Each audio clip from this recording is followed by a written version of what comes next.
கும்பராசி அன்பர்கள் அனைவருக்கும் வணக்கம். இன்றைய பதிவில் 2025ஆம் ஆண்டு புத்தாண்டு ராசி பலன்கள் கும்பராசி அன்பர்களுக்கு என்ன மாதிரியான நல்ல பலன்கள் கிடைக்க போகுதுன்னு பார்க்கலாம். வீடியோக்குள்ளே போகிறதுக்கு முன்னாடி முதன்முறையாக நீங்கள் நம்ம சேனலை பார்க்குறீங்க அப்படின்னா மறக்காமல் சப்ஸ்கிரைப் பண்ணி வச்சுக்கோங்க. 7.5 சனி ஆரம்பித்ததுல இருந்தே வாழ்க்கையில் ஏதாவது ரூபத்தில் பல்வேறு சிக்கலையும் நெருக்கடிகளையும் அழுத்தங்களையும் தான் கும்பராசிக்காரங்க அனுபவிச்சுட்டு இருந்தாங்க. குருவுமே சாதகமில்லாத ஒரு தன்மை. ஒரு பயணம் செய்கிறவங்க மாதிரி வாழ்க்கை போயிட்டு இருந்துச்சு. வாழ்க்கை மட்டும் போல எண்ணம் மட்டுமே ஒரு நிலையான எண்ணம் இல்லை. எதை முடிவு பண்ணுறது, எதை செய்கிறது, எதை பண்ணால் நம்மளால் ஜெயிக்க முடியும் அப்படிங்கிற எண்ணம் இல்லாமல் வாழ்ந்துக்கிட்டு இருந்தாங்க. அப்போது இந்த 2025ஆவது வருஷமாவது நமக்கு பலன் தருமா அப்படின்னு எதிர்பார்க்கக்கூடியவங்களுக்கு மிக சிறந்த ஒரு நல்ல வருஷமாக இறைவனின் அருளோடு இந்த வருஷம் அமைய போகுது. குறிப்பாக பார்க்கும் பொழுது ஜென்ம சனி அவங்களுக்கு இந்த காலகட்டத்தில் விடுதலையாகி பாத சனியாக நகருதுன்னே சொல்லலாம். சனி ஒரு பக்கம் 7.5 சனி தொடர்ந்தாலுமே கும்பராசிக்காரங்களுக்கு முக்கியமான விஷயம் 5வது இடத்துக்கு குரு போக போகிறாரு மே மாதத்திற்கு பிறகு. 5ல் குரு வரும் பொழுது குருவினுடைய பூரண பலன் கிடைக்கும் பொழுது 7.5 சனியின் தாக்கம் உங்களுக்கு குறையும். எதெல்லாம் இழந்தாங்களோ அதெல்லாம் திரும்ப பெறுவாங்க. மே மாதத்திற்கு பிறகு நீங்கள் எடுக்கக்கூடிய எல்லா காரியங்களும் வெற்றியடையும். மே மாதத்திற்கு பிறகு நீங்கள் அடியெடுத்து வைக்கக்கூடிய ஒவ்வொரு அடியும் உங்களுக்கு சாதகமாகவே அமையும். மனசளவில் இருந்த சிக்கல்கள் எல்லாமே சரியாகும். மனநோயாளி மாதிரி இந்த கடந்த 2.5 வருஷமாக இருந்திருப்பாங்க. ஜென்ம சனி எப்போ ஆரம்பிச்சதோ உடம்புல பிரச்சனை, மனசில் பிரச்சனை, தேவையில்லாத நெருக்கடி, எல்லா பிரச்சனையும் என் தலையில் நானே ஏற்றிக்கிட்டேன் அப்படின்னு சொல்லுவாங்க. நீங்கள் கேட்டு பார்த்தா தெரியும். கும்பராசிக்காரங்க தனக்காக வருத்தப்பட்டதை தவிர்த்து அடுத்தவங்களுக்காக தான் போராடினாங்க.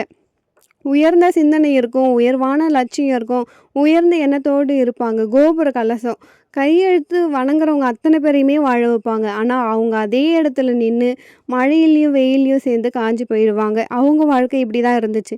நான் ஆரம்பித்து வச்சேன், சூப்பராக இருக்குது, நான் சொல்லி கொடுத்தா ரொம்ப நல்லா இருக்காங்க, என்னால் இந்த விஷயம் நடந்ததுன்னு சொல்லாமே தவிர அவங்களுக்குன்னு ஒரு சில முடிவை எடுத்தாங்கன்னா அந்த முடிவில் 1000 தடைகள் இருக்கும், 1 2 இல்லை. அப்படிப்பட்ட தடைகள் எல்லாமே மாறும். கிட்டத்தட்ட அவங்களுடைய ஜாதகப்படி 12 வருஷத்துக்கு பிறகு 5வது இடத்துல குரு வராரு. அந்த 5வது இடத்துல குரு வரும்பொழுது அது ஒரு பூர்வ புண்ணிய ஸ்தானம் அப்படின்னே சொல்லலாம். அவங்க செஞ்சு வச்ச புண்ணிய பலன்கள் அத்தனையுமே நல்ல பலன்களாக மாறும். நிறைய பேர் கும்பராசியில் பிறந்துட்டு வருத்தப்பட்டாங்க கடந்த காலத்தில். நான் சாமி கும்பிட்றேன், கோவிலுக்கு போகிறேன், விளக்கேற்றுறேன், எல்லா பூஜையும் பண்ணுறேன், எதுவுமே நடக்கலை, எங்களுக்கு கடவுள் இன்னும் கஷ்டத்தை தான் கொடுக்குறாரு அப்படின்னு புலம்புனவங்க நிறைய பேர் இருக்காங்க. ஆனால் கவலைப்படாதீங்க. நீங்கள் யாரெல்லாம் இறைவனை மனசார வழிபட்டீங்களோ, இந்த 7.5 சனி ஆரம்பித்ததுலேருந்து கஷ்டத்தோடும் போராட்டத்தோடும் பிரச்சனையும் அனுபவிச்சிங்களோ, மே மாதத்தில் 5ல் குரு வந்ததுக்கப்புறம் நீங்கள் செஞ்ச அத்தனை புண்ணிய பலன்களும் உங்களுக்கு வேலை செய்யும்.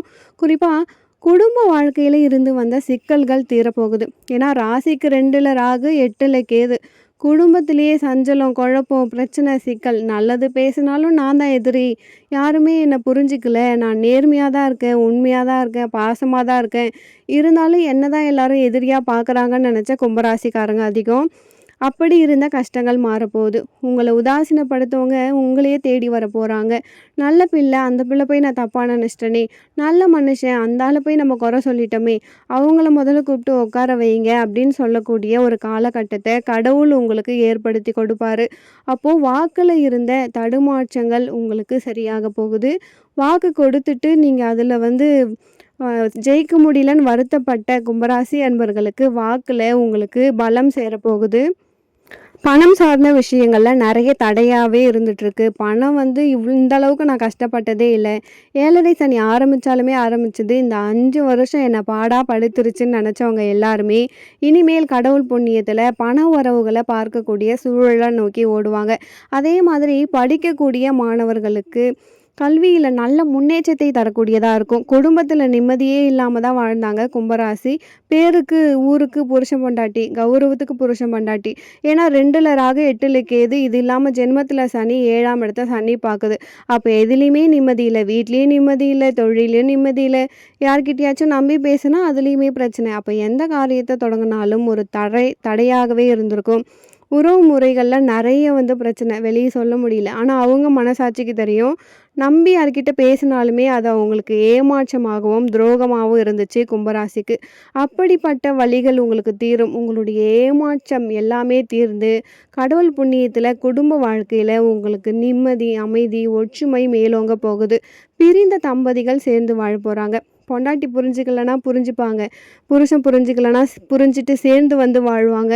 அப்படி இது எல்லாமே உங்களுக்கு நல்ல பலன்களை தரும். குறிப்பா பார்க்கும்பொழுது, புதிய தன்னம்பிக்கை, தைரியம் வரும். ஜென்ம சனி விலகுறதால புதுவிதமான முயற்சிகள துணிவோடு செயல்படுத்துவாங்க. இதுக்கு முன்னாடி பண்ணணும்னு நெனச்சு காத்திருந்த விஷயங்கள் எல்லாமே பட்டு பட்டுன்னு நடத்தி முடிச்சு, இந்த 5 வருஷத்துல இருந்த பிரச்சனைய இந்த 2025ல சரி பண்ண போறாங்க.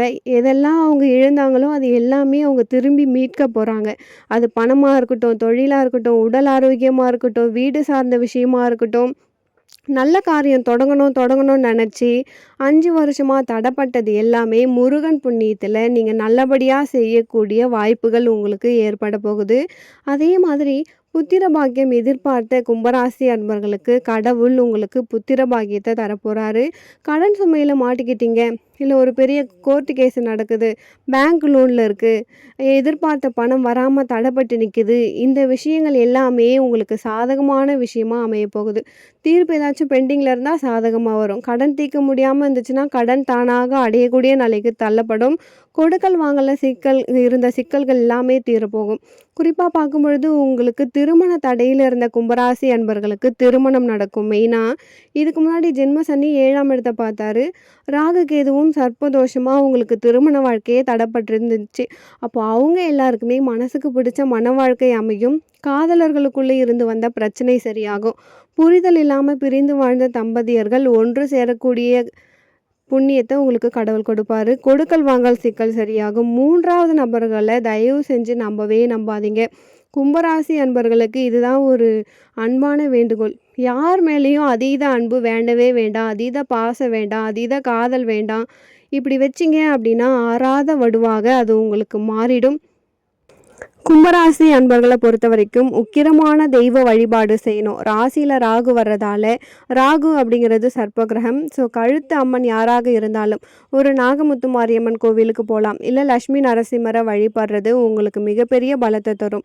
ஒரு காளிகாம்பாள் கோவில் ஏதாச்சும் பக்கத்தில் இருந்தால் அங்கேயும் வழிபடலாம். இல்லை பிரத்திங்கிரா தெய்வத்தை நீங்கள் வழிபடலாம். வராகி அம்மனை வழிபடலாம். இப்படி வழிபடும் பொழுது ராகுவால் இருக்கக்கூடிய தாக்கம் உங்களுக்கு விலகும். அதே மாதிரி கும்பராசிக்காரங்க 2025வது வருஷத்தை பூரணமான வருஷமாக நீங்கள் மாற்றணும் அப்படின்னா உங்களுக்கு பௌர்ணமி வழிபாடு மிகப்பெரிய மாற்றத்தை தரும்.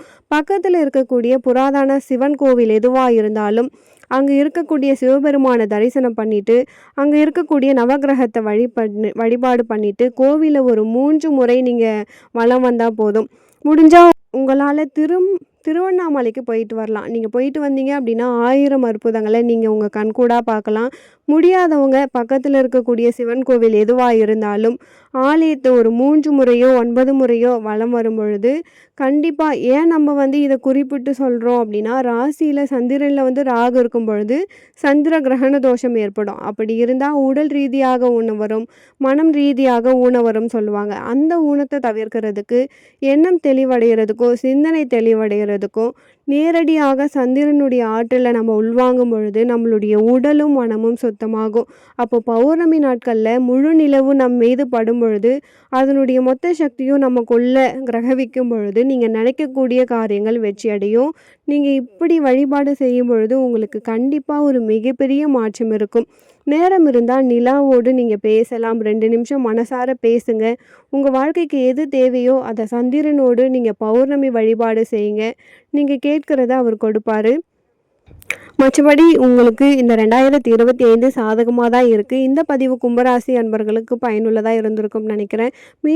மேலும் உங்கள் வாழ்க்கையில் நீங்கள் சீரும் சிறப்போடும் செல்வ செழிப்போடும் வாழ நானும் இறைவனை பிரார்த்திக்கிறேன். அடுத்து ஒரு நல்ல பதிவில் உங்களை சந்திக்கிறேன். நன்றி.